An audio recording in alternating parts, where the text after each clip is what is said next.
What if your trade association added a new option to its training and changed the way we think about apprentice instruction? Introducing a new apprentice training program option, AFSA's live virtual apprentice instruction. Now you can focus on field training and leave the classroom instruction to the experts at AFSA. Instruction for each level only takes 10 months and features a flexible class format with online testing accessible 24/7 and uses the newly updated Fitter Training Series based on the 2019 edition of NFPA 13.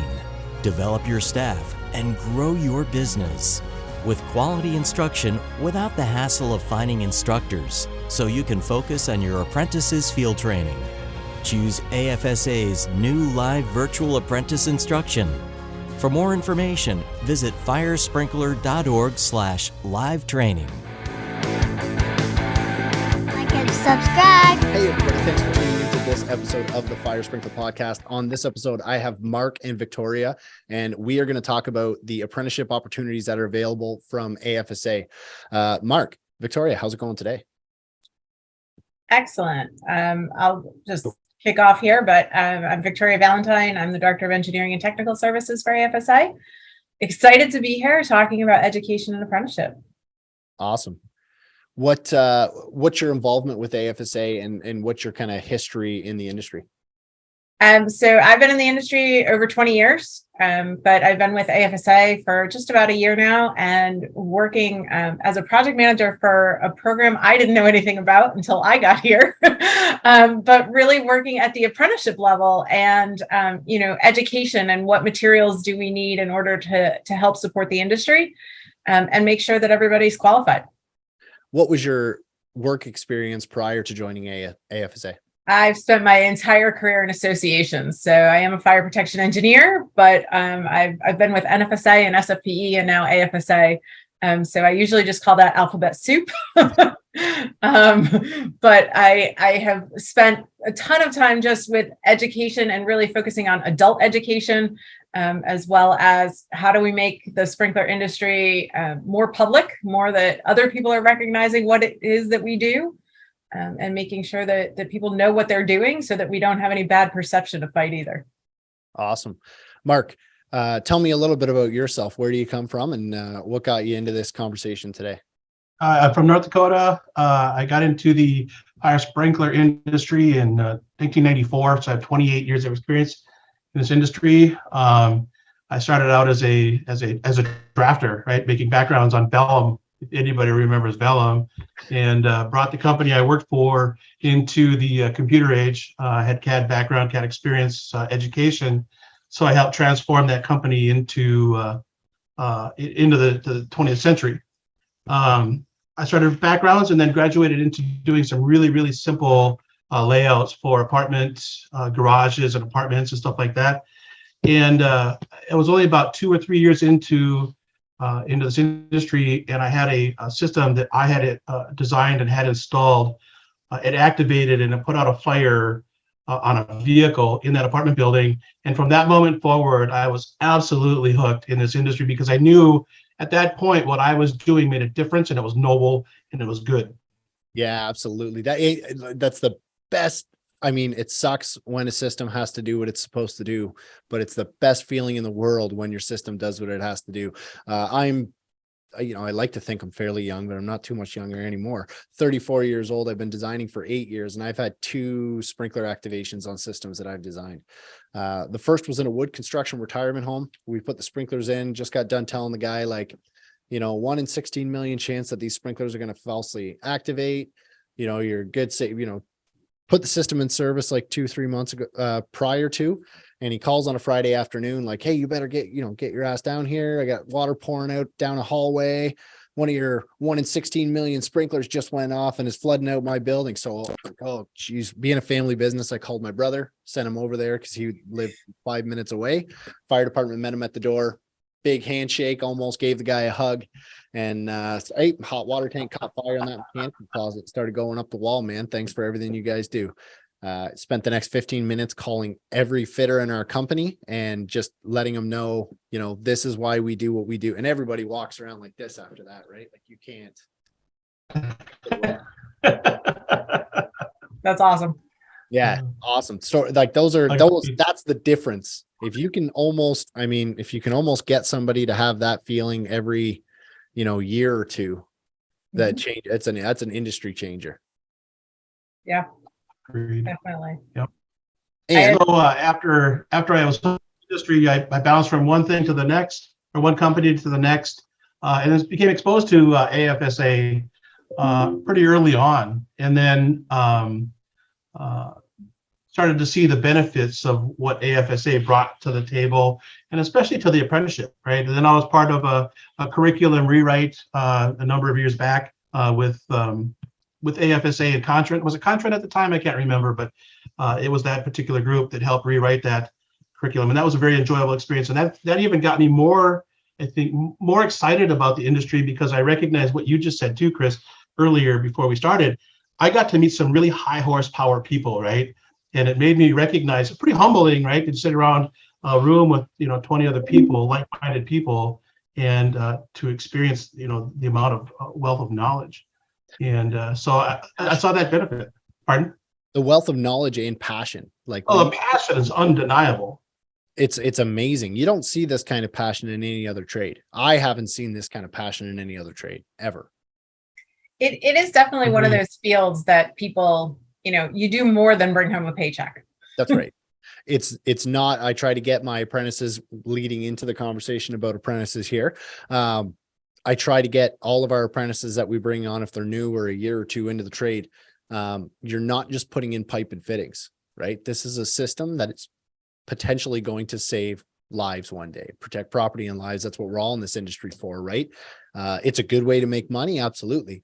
But it's not just, it's not just lines and circles on a page if you're a designer. It's not just pipe and fittings if you're an installer. It's life safety. It's the shit. This is what we need to fatalities happen in fires all the time, right? Right.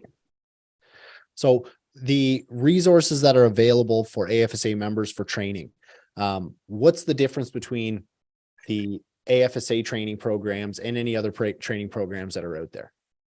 Yes, so we use we help write the curriculum. First of all, we have a group of subject matter experts that are involved, that are closely tied into our networks, and they help actually write the physical books that get used.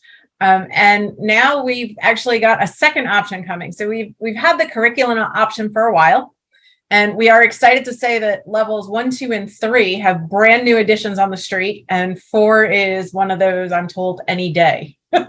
I kind of feel like with holidays upon us and things like that, it might be January, but I'm told any day we're going to see level 4 produced as well. So all brand new additions and curriculum out there. And, that's been around. We offer, on top of just the books, assessments.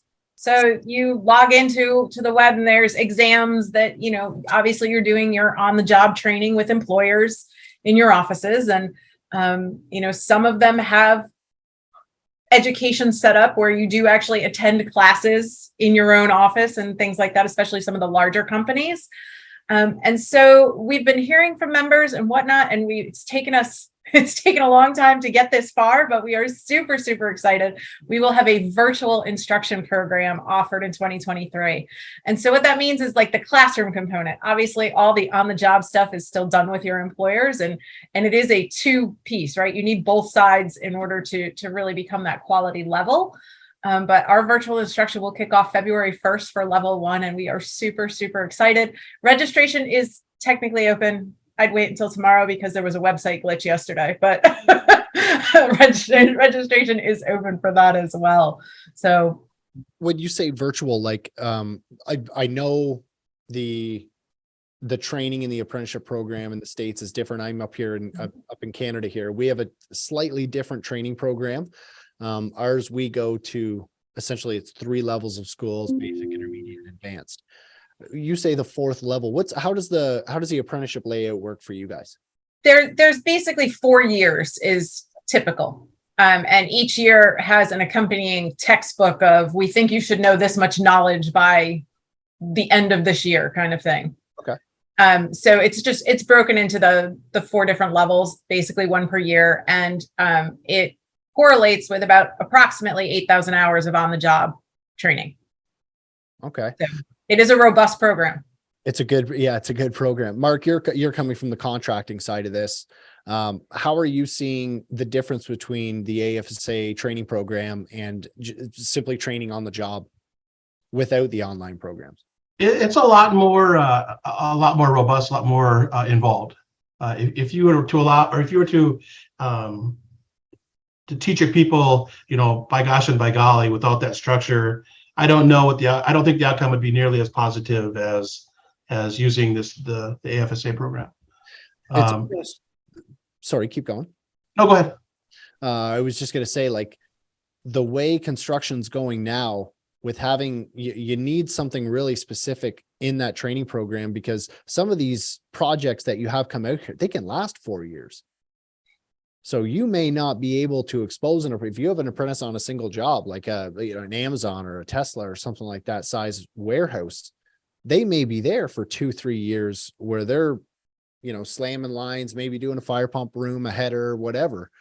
You need that back training program on the kind of back end of things, that they can get exposure to all the other different types of systems here. Because it's not just wet, dry, pre-action, deluge, fire pumps, water mist, like all these other applications that a lot of people aren't exposed to. I'm lucky living in Sarnia in the Chemical Valley. I get exposed to a lot of different, high hazard environments and systems and stuff like that.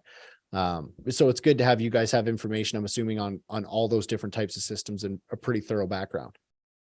Definitely. And we offer, different packages too. We're not ready to unveil them yet, but our thought is there are areas that require more than 8,000 hours, right? So we talked, and I don't remember if we were already recording or not, but we talked just about how different jurisdictions can be. Yes. With what their requirements are. So we try to offer a package that can fit within most jurisdictions, although there are some now that are requiring 10,000 hours and additional education. So we're putting together basically some options, right? They're not ready to release yet because we're only releasing level 1. So all good things take time to build, but we've been talking about, having a residential package for contractors that really focus more on residential, and having one that focuses maybe a little bit more in depth on underground, since not everybody's doing their own underground anymore. And then, having one that maybe just focuses on fire pumps, and they would be, X number of hours, and a contractor or an office can come in and say, we'll pick these packages to make up our additional. Right. And basically, Yeah. So I'd like to piggyback on top of that a little bit too, if that's okay. Yeah, absolutely. When we look at the state of Minnesota has a pretty robust and very challenging fitter exam. After 8,000 hours, they have to take a competency test to determine whether or not they're capable to do what we do, right? And if they can't pass that competency exam, they cannot be the leader of the pack, right? They have to have somebody that's holding that license. So anyway, I think for me, from my perspective, and from an AFSA perspective, we're providing another form or an outlet for contractors that well, their intentions are pure. Just throwing somebody a code book and saying, here you go, now study. Let's all go and I'll buy pizza on a Saturday and we'll study, right? It's not nearly as effective if we're not as what we're proposing now as far as the online and the virtual. I think it's going to be hugely beneficial, especially for the smaller contractors, right, that don't have the resources or the time to sit 2 hours a week or whatever with their people. And it's like, with it being apprenticeship week, I'll talk in present tense because this is when it's going to be released. But with it being apprenticeship week, this is kind of what we're harping on, is the importance of education and apprentices, as well as I've always said, continuing education for fitters, is when they finally get that journeyman's ticket and they're out in the field, don't shut off the education mindset. Continue growing, continue learning. This trade, the NFPA 13 comes out with a new standard every 3 years, right? And it may not be a complete rewrite, but there's always things that change in that standard and things in that book that have to get changed. Same with NFPA 25, 14, 20, all of these requirements, you have to stay current, because the worst thing in the world would be, you get the fitters that tick it out. They don't take any additional education, anything like that. And then they're at the peak of their career. And My instructor, when I graduated from college, said to me, when I graduated, he said, remember, your diploma is not the end of the road. He said, this diploma is nothing more than a license to learn. And that's something I'll never forget, right? And especially in our industry, right? And everything that you just said, it couldn't be more true. Yeah. And I'd like to piggyback on that too. I think one of the biggest things that we can convey here is, wherever you are in your career, advocate for education. Yeah. Right. As if you're the employer, if you're the one who's in one of the management roles within your own company, advocate for education for yourself and for everybody else. Whether you're on the technician side, whether you're an engineer, whether you're a fitter, education, technology changes, and, means and methods change for how we get to the end result. And it's something, we just had our annual conference a few weeks ago, and I talked to so many people who are so excited that this is going to be offered. And then I also talked to a handful of people who were like, I can't spend that kind of money on my guys. And it actually hurt me. Right. And part of the conversation I was having with them was, how do we recruit? Right. How do we get people who stay? I can't even get people past that first year of apprenticeship. And as I continue the conversation, and this person got to the point of saying, I can't spend that kind of money on these guys. I won't give them 2 hours twice a month, because our online sessions are going to be during the week, although we are offering them at 2 different times of the day. And it was, I can't have them in the office then. They have to do this 100% on their own time. And in my own mind, I'm thinking, this is why you can't keep people. Right. There was an old saying that goes around, a manager talking to another manager is, what happens if we spend all this money on people for training and then they leave? And the guy replies with, well, what happens if we don't and they stay? That is such a profound statement, right? Holy crap. That's it, right? What if we spend all this money on training and they leave? Well, what happens if our CEO uses that line all the time? It's a good one. I love it. I use it constantly when I'm trying to get additional training. We used to work with people that were kind of like they got their thumb on you, right? They won't let you pass because they're threatened.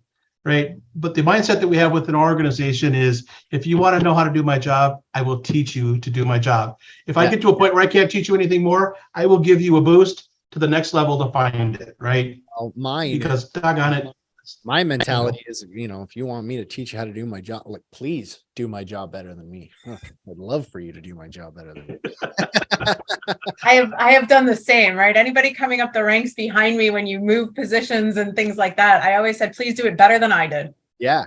You can't, the other thing kind of keeping rolling with all of this, right, is train everybody to be as competent as you, because if you're irreplaceable, that means you can't be promoted. Right? Or take vacation or anything else. Yes, I understand that, being in a family business. I can remember standing in line at Disney World with my kids and having to step back in the line because I got a call from one of my guys in the field. Right. And I got no problem with it. I love my job. I have a good job. But yeah, it's things like that, right? Happen constantly, right? Get people training, get people going on being aware of what else is up there. Share the information. The fitters don't go into the valve room while the apprentices are standing outside because they don't need to know how to trim a valve. That was the old school mentality, is I got to go trim this valve. You stand out here and cut drops or sort fittings or something like that, because I don't want to teach you how to trim this valve. Back when you used to have to trim valves. I guess you don't have to trim valves anymore.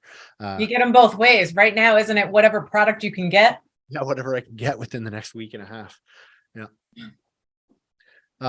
How has the big shift in training been from you, Marc, as far as fitters coming out, becoming journeymen?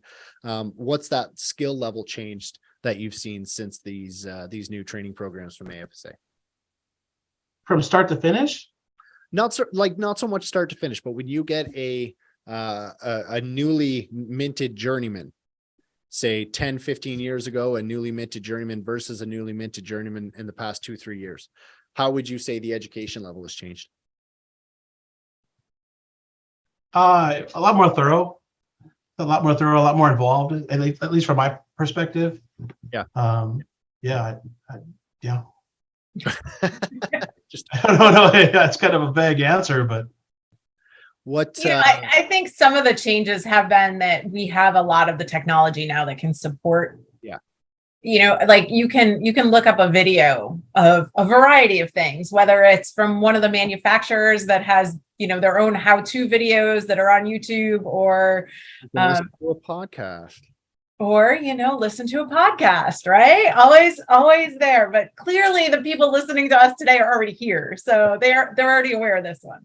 Right. But, I think that there's a lot more resources out there. So I think you're seeing advancement. But at the same time, I always worry that we're specializing so much that we don't have generalists anymore who can see the broader picture, right? So we always try and balance that from an education perspective and fill the gaps where you need them and the items you need more on.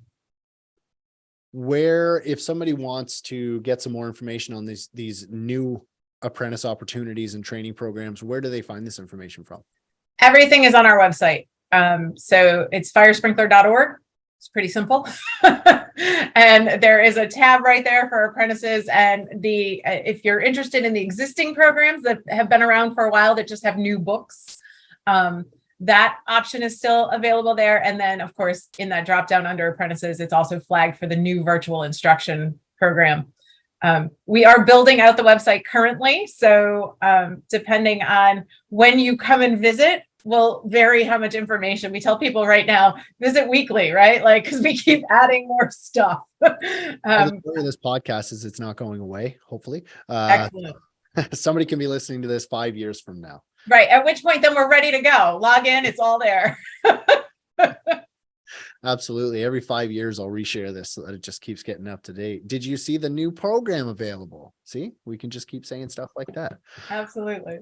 Awesome. Victoria, is there anything else that we want to make sure that we highlight in regards to this training? No, I think it's kind of exciting that we're celebrating apprentices. And I say that for a couple of reasons. It is National Apprenticeship Week, and it is the 8th National Apprenticeship Week. So it is a fairly new item to the calendar. But what we're hearing, and it's beyond sprinklers, is that recruiting and bringing people in is such a challenge. And ironically, I happened to just catch the CBS Sunday morning show a few weeks ago. It was actually during our annual conference. I was getting ready in the hotel room and this just happens to be on. And they did an entire... Hold on. What time is this show on at? The CBS morning? If I was in Vegas at a sprinkler conference, I don't know if I would catch any morning programs. I was staff. I was up every day by 5. Let's not, it just is. So... You know what? I might still be up. Right. There you go. Maybe you're still up from the night before. But the morning show did an entire segment just on apprenticeship across all disciplines. So it was not specific to an industry, but just talking about getting people in and breaking down the stigmas of an apprentice, in that, it's not because somebody couldn't get into college. It's because they're more prone to work with their hands. Right. Right. And that it's a lucrative job. And they were talking about, becoming journeymen and having these different jobs. They were talking to a couple of different organizations. One of them was the plumbing. I think it was the plumbing union. And I say that because they were actually using toilets as chairs in this particular segment for part of it, which of course grabs people's attention, right? Which is the point. So, when we're talking about recruiting, it's not just us, it's the entire construction industry that needs people, and it needs people of interest and of quality to come and learn. And so to me, I'm sure you can tell I am super, super passionate. I love fire safety and I want to bring people into every aspect. So apprentices, engineers, technicians, the business people who have to run these organizations, like we need them all. And I definitely, I could roll for a while because I am so passionate about it. SFPE has a career site that I helped build when I was over there because this is just one of those topics. Last week, I had the opportunity at the AFSA conference that was held in Philadelphia to meet one of the instructors from Lincoln Tech. And now, of course, Lincoln Tech is not the only vocational type college situation that's out there, but they bring their students and they've made the connections to their local chapters. So, they go to the SFP chapter, they go to the AFSA chapter, they go to the AFSA chapter, like they're making professional connections for these guys now, where most of these guys are hired before they're done. Right.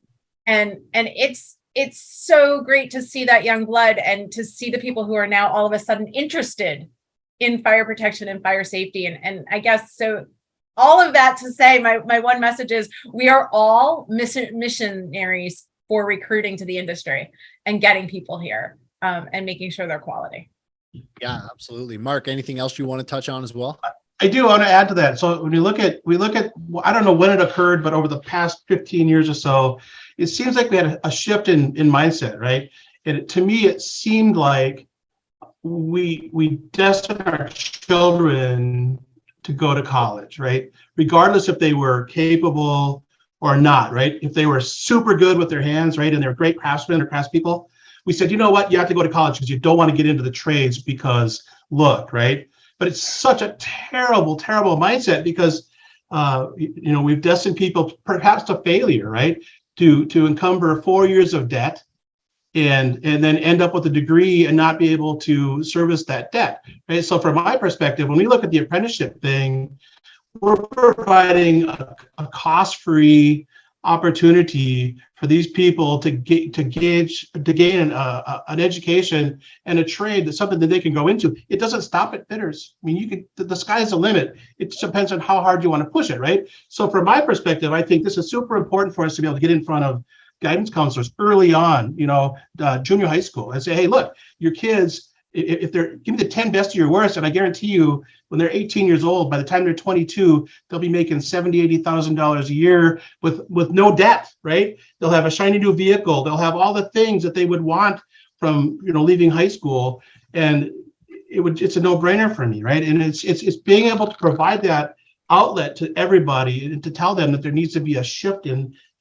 culture and in change in mindset for our youth, right? So when we see skills and technology in across the river in Minnesota, in Moorhead, and now the county in North Dakota, Cass County, where Fargo-Moorhead sits, they're both building skills and technology centers, right? So from my perspective, I want nothing more than to be able to get myself involved in that kind of stuff, to be able to teach these kids early on and at least have exposure to what we do, right? They don't have to choose our trade, but at least they know that the trades are out there and it's a lucrative thing for those kids. I had all my buddies. I got into sprinkler being a family business. They all went to college. And then in their second year of college, when they would come home for the weekend to visit, they would stay at the house that I had bought. And, the house that I had bought when they were second year of college, because I was working and I was making money. Right. I guess I don't have to stay home. I can just stay on your couch. Right. I'm very proud to pull in our driveway and to see everybody for our company, when they come to work in the morning, they come in a decent vehicle, right? Or a new vehicle or a decent vehicle, right? And I know that I'm providing them the means to do that, to take care of themselves and their families, right? And in a fashion that's not just barely scraping by. So that message, I think, needs to be delivered as loud as we possibly can. For sure. Education doesn't have to be in a classroom anywhere. You learn on the tools, you can learn with your hands, you can work with your hands, and you can make a damn good living doing it. Amen to that. Just Marc, keep learning. That's what, never stop learning. Keep trying. Marc, Victoria, thanks for coming on the Fire Sprinkler Podcast and talking about National Apprenticeship Week. Let me know if there's anything else you guys ever want to talk about. Awesome. Thanks for having us. Thanks for having us. This episode of the Fire Sprinkler Podcast is brought to you by the Laying It Down for Camp Bucko fundraiser being put on by the Fire Sprinkler Podcast. With local partners Wallace Kent Sprinkler, Troy Life and Fire Safety, Greater Toronto Fire Protection, Lamsar, and Joseph Hullage, with major provider of the fire hoses being brought to you by the Toronto Community Housing, we are well over the 63 kilometers required to break the world record. We're putting off the world record attempt until spring to allow for more donations to come in. www.firesprinklerpodcast.com for more information on how you can donate. Camp Bucko is the burn camp for kids of Ontario. It's open to burn survivors between the ages of 7 and 17. The camp has grown to over 70 children attending the week-long camp in August. There's no fee to attend Camp Bucko, and we'd like to keep it that way. Hoses are $20 a length to sponsor right now. All proceeds going to Camp Bucko. Thanks for your support.